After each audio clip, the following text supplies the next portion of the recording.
En julio, Rusia empezó a destruir gasolineras ucranianas y bloqueó el puerto de Odessa. Y no son objetivos militares, sino más bien son acciones para vaciar Kiev este invierno. Soy Dani y hoy vamos a hablar de por qué este otoño puede ser el más peligroso para Europa desde el 2022. La guerra para Ucrania estos últimos 2 meses se ha vuelto aún más cara y recuerdo que se gastan hasta un 60% de sus presupuestos en financiar la guerra, más de la mitad del dinero que tiene. Y si la infraestructura ucraniana ya estaba desgastada, pues ahora lo está aún más porque Rusia ha intensificado los ataques. Y el arma secreta de Rusia para este invierno va a ser una ola de migrantes ucranianos causada pues, por Rusia en base a que haga que las ciudades ucranianas se conviertan en ciudades totalmente inhabitables. ¿Y cómo puede hacer eso? Pues las ciudades grandes de Ucrania como Kiev, Kharkov, Odessa están formados generalmente por hormigueros, edificios residenciales muy altos y muy grandes de 20-30 plantas donde pueden residir hasta 2000 familias. ¿Y qué pasa con estos edificios si están un tiempo prolongado sin luz y gas? Pues aparte de que las personas que vivan en las plantas 20, 30, sobre todo si tienen movilidad reducida, se quedan atrapadas. Aparte de eso, las tuberías de esos edificios, una vez se enfrían, que tarda unas 48 horas, unos 2 días, que haga, por ejemplo, menos 20 grados fuera. En esos 2 días, las tuberías internas, las que hacen que el edificio sea habitable porque es la calefacción que usan, pues esas tuberías colapsan. Hacen que por el frío exploten y el repararlas lleve meses. Imaginaros, por ejemplo, Kiev, una ciudad donde hay miles de esos edificios, pues millones de personas quedarían sin un lugar donde poder existir. ¿Y cuál sería la decisión que tomarían esas millones de personas?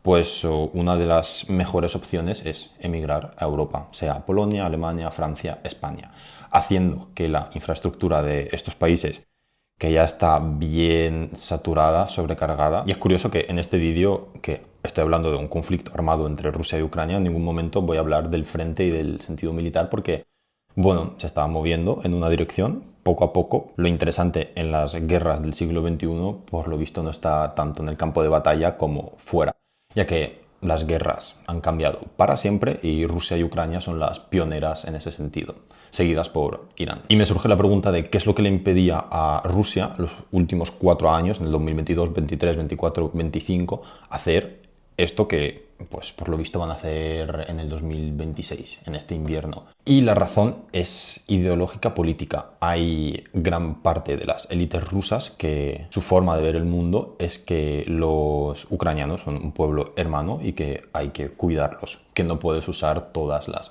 herramientas que tienes contra ellos para pues, finalizar el conflicto. ¿Y qué es lo que ha pasado? Que para que en el 2026 sí que se apliquen parte de esas herramientas, es que esa parte de la élite rusa que es bien idealista ha perdido mucho poder y la principal posición de las élites pragmáticas rusas es que para finalizar el conflicto ucraniano lo que necesitan es romperle la columna vertebral a la economía ucraniana, de tal forma que toda actividad económica que sea grande, que le dé dinero al gobierno ucraniano, sea parada con todas las herramientas que tenga el ejército ruso. Y por ello hemos podido ver en el último año y sobre todo en los últimos meses cómo Rusia ha intensificado sus ataques a la infraestructura ucraniana, haciendo que la actividad económica sea cada vez más complicada. Porque es bastante curioso el que en Kiev las personas que vivían ahí tras 4 años de guerra contra Rusia llevaban una vida relativamente normal. Y yo creo que eso es bastante demostrativo. Por ejemplo, estamos viendo como el puerto de Odessa ya está bloqueado, no están exportando grano, porque nadie se fía de ese puerto y no hace falta quemar toda la infraestructura del puerto, sino con hacer que unos cuantos barcos se vean atacados ya hace que el contratar marineros para que lleguen o salgan del puerto de Odessa sea imposible, ya que no vayan a haber personas que quieran hacer ese tipo de trabajo, ya que el déficit de personal ya está por defecto y si le añadimos este riesgo, pues nadie quiere trabajar en tal aventura. Y otra de las ideas de esta parte pragmática de las élites rusas es quemar gran parte de la maquinaria agrícola que hay en Ucrania y también impedirles, sea como sea, que recolecten las siembras y hacer que Ucrania no pueda obtener nada de dinero de su agricultura. Y si vemos el vídeo de cuánto dinero le queda a Ucrania y cuánto dinero le queda a Rusia, pues causarles problemas económicos puede ser un muy buen argumento, porque si no tienen que pagarle a sus militares, pues es un buen argumento para terminar el conflicto. Bueno, luego tenemos a Ucrania, que en el mes de junio-julio ha conseguido un muy buen resultado con el déficit de gasolina que han creado ellos en Rusia. Aparte de que se haya visto condicionado por las refinerías, la principal razón ha sido el pánico entre la gente, haciendo que la demanda suba entre un 30 y un 40% en meses de junio-julio, que son meses pico de demanda, que es donde la gente consume más gasolina, principalmente porque son los meses que se van de vacaciones. Ahora bien, el daño de las refinerías está un poco exagerado y es normal dentro de lo que cabe, porque para causar pánico pues hay que exagerar un poquito las cosas, ya que si lo contamos todo a nivel pragmático, pues la gente no lo va a comprar. Y bueno, el déficit ha hecho que los precios de la gasolina suban, eso causará un poquito más de inflación de la esperada en Rusia. Y esta demanda es temporal, ya que las personas no pueden estar comprando un 30% de más durante meses por el mero hecho de que físicamente es complicado almacenar tanta gasolina. ¿Y entonces qué le queda a Ucrania para escalar el conflicto? Pues pueden intentar hacer lo mismo que probablemente hará Rusia con Kiev, intentar hacerlo con Belgorod, de dejarlo sin luz y sin gas, pero pueden conseguirlo con una ciudad. Y es un puede que sí, puede que no, ya que Rusia cada vez está mejorando más en sus defensas antiaéreas y adaptándose. De que, por ejemplo, entre el 12 y el 13 de junio se lanzaran más de 1000 drones y tan solo un 1% llegará a su objetivo. Y entre los militares rusos se dice que ese porcentaje aún se va a reducir más y que van a aumentar la eficacia de la defensa antiaérea. Y yo creo que es más caro tú lanzar 1000 drones y de que solo un 1% llegue a sus objetivos, que es más caro los propios drones y el organizar esa operación, porque pues tienen que haber bastante gente trabajando para poder hacer todo eso, que el daño que hace ese 1% que llegue. Esos 10 drones que impactan realmente no causan tanto daño, no hacen gastar tanto dinero a Rusia como el dinero que se gasta a Ucrania para organizar toda esa operación. Y la opción que le queda a Ucrania, dado que los objetivos militares al parecer son inalcanzables, generar inestabilidad política interna en Rusia. Pero la práctica nos enseña que los ataques contra civiles, en vez de disolver un país, pues lo endurecen más y hace que se reúnan alrededor de la bandera, como pasó en Rusia en el 2022 o como ha pasado en Irán con el ataque de Estados Unidos. Y sí, el ataque contra civiles puede hacer que la confianza de los ciudadanos en el Kremlin caiga, se reduzca, pero eso no significa que las élites rusas, que realmente quien mantiene consolidado todo el país, se vayan a poner en desacuerdo y empiecen conflictos feos. Y bueno, como dicen ciertos analistas, esta guerra Rusia, si la pierde, solo se la puede perder contra sí misma. ¿Qué quiere decir? Que Rusia puede hacer acciones dentro del país las que desestabilicen la situación y hagan que pierda la guerra. Y recordemos que en el 2015, con la crisis migratoria de Siria, Alemania alojó hasta 1 millón de personas de sirios. Fue una crisis porque para Alemania recibir 1 millón de personas de golpe fue bastante duro a nivel de presupuestos y de infraestructura.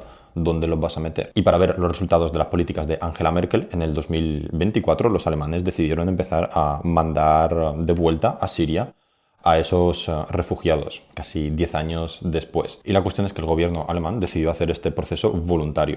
Para que los refugiados volvieran, pues les pagaban dinero de los presupuestos alemanes, y la eficacia la podemos ver en las cifras, que entre 10.000 o 16.000 personas al año, que se vayan un 2 o un 3% de los refugiados, es un resultado un tanto dudable. Y el argumento de hacerlos volver era que la guerra en Siria había terminado. Pero la realidad es que en Siria están pasando hambre y se vive bastante mal. No sé qué planean haciéndolos volver, porque pues, para pasar hambre mejor te quedas en Alemania. La cuestión es que 1 millón de sirios causó bastantes problemas en Alemania. Y ese millón no ha desaparecido. 800.000 sirios siguen todavía en Alemania como refugiados. Y ahora vamos a escalar esto a Ucrania, de donde pueden llegar hasta 5 millones de refugiados. Y hay que tener en cuenta que Siria está en Oriente Medio y Ucrania está en Europa, por lo que los ucranianos tienen un acceso muchísimo más fácil a los países europeos que los sirios. Porque si no pueden pasar el invierno, ¿qué van a hacer? Se van a ir a Polonia, Alemania, Francia, España. Y en estos países donde la infraestructura ya está sobresaturada, pues va a ser catastrófico. Y hay que tener en cuenta que entre el 2022 y el 2023 los ucranianos con mayor poder adquisitivo ya se fueron de Ucrania abandonaron un país en guerra y vinieron aquí a Europa. Esta ola de inmigrantes serían de bajo poder adquisitivo, lo que causaría una presión un tanto diferente entre sanidad, educación y sobre todo seguridad, sobre todo en la policía. Para España puede ser bastante catastrófico, ya que tenemos un auge del populismo general en todo el mundo y España no es una excepción. El populismo puede parecer una herramienta magnífica para ganar apoyo político a corto plazo, pero a largo plazo conlleva riesgos enormes de golpes de Estado, guerras civiles, políticas monetarias como las de Venezuela. Para España, como para otros países europeos, esta crisis migratoria sería un argumento perfecto para la extrema derecha, ya que porque nosotros los españoles vamos a reducir nuestra calidad de vida por la nacionalidad que sea. Y es una pregunta totalmente lógica. ¿Y qué puede hacer España ante esto? Pues una salida tanto para España, Francia, Alemania, todos los países es promover un fin del conflicto y que los ucranianos se queden en Ucrania y que pasen este invierno seguros.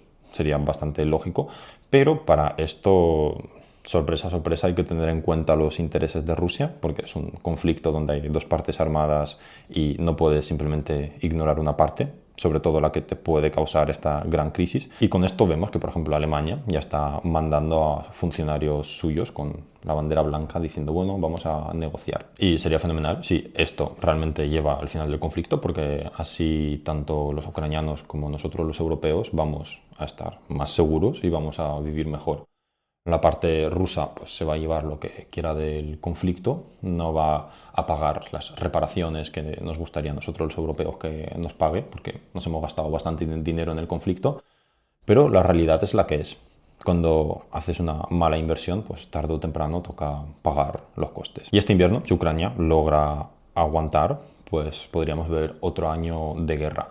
Y por triste que suene, al gobierno ucraniano no le importa tanto el bienestar de sus ciudadanos como nos pudiera importar a nosotros. No porque nos importe cómo vivan los ucranianos, sino por esa crisis migratoria que nos podrían causar. Entonces, para este invierno existe una posibilidad real de que termine el conflicto y eso sería maravilloso. Cada uno que saque sus conclusiones.